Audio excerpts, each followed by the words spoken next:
Hey, welcome to another Businessology lesson. And if you are listening to these on a podcast platform, keep in mind you can watch these on our YouTube channel if you want.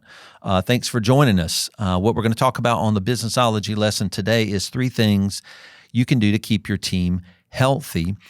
And before we get to those, I just want to talk about the word family and community.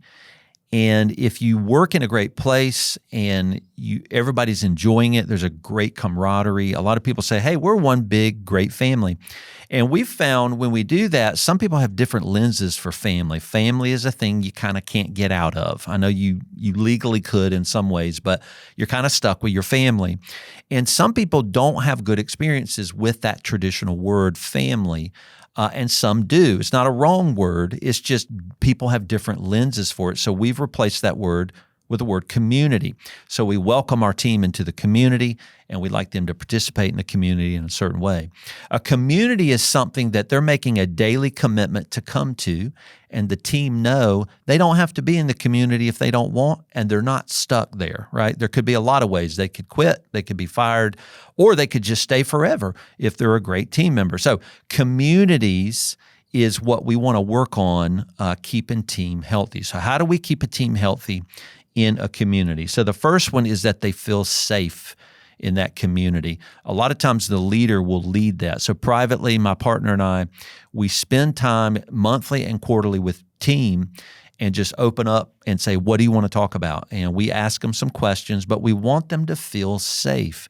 Safety is where a team start to branch out and be creative. They start to try new things. They start to know there's no fear in making mistakes. So you're going to start to create this culture of innovation in your community when the team feels safe.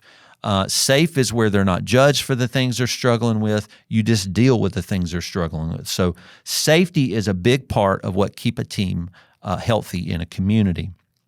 The second one is asking them to be as transparently, personally, as they feel comfortable being. So this is a real key when we hire them and we onboard our new team into the community, is we say, we want you to, whatever transparency you feel, we want you to kind of let that out. We're basically saying, bring your whole personal self into the community.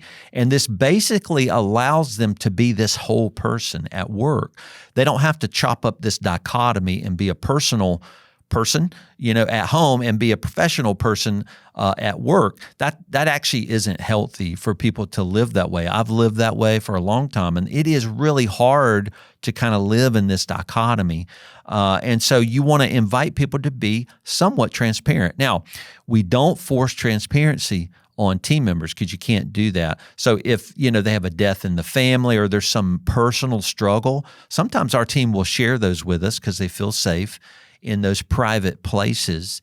And then we always say, would you like to tell the team this? And you don't have to, but we encourage it, right? Because as they share transparent things with the community, others share transparent things too.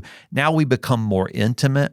We start to know each other better. You can get somebody's back, or you can call them on things in a safe place that really help us all grow together. So safety is a big deal. And then asking them to be as transparent as they personally want to be. And then the third one that is key among a lot of things is asking them to have some level of curiosity in the community. That is, give the community some of their energy, give the community some of their time, help other community members grow, help them through struggles. This is going outside your job description and the salary you're being paid for. Having some focus and interest on that community allows that team to become very, very strong, and that's what you want. Because people who have some level of healthy curiosity in that team, they actually give themselves to it in the resources and energy and time, and this strengthens your team. So these are some things basically these are 3 key things that can keep a community healthy as you're trying to grow your team, especially in this world where after the pandemic, a lot of teams are really struggling with who they are and their future. The community of a place to belong at work can be a real place of safety and health for new team members that are growing. Thanks for joining us on a Businessology lesson.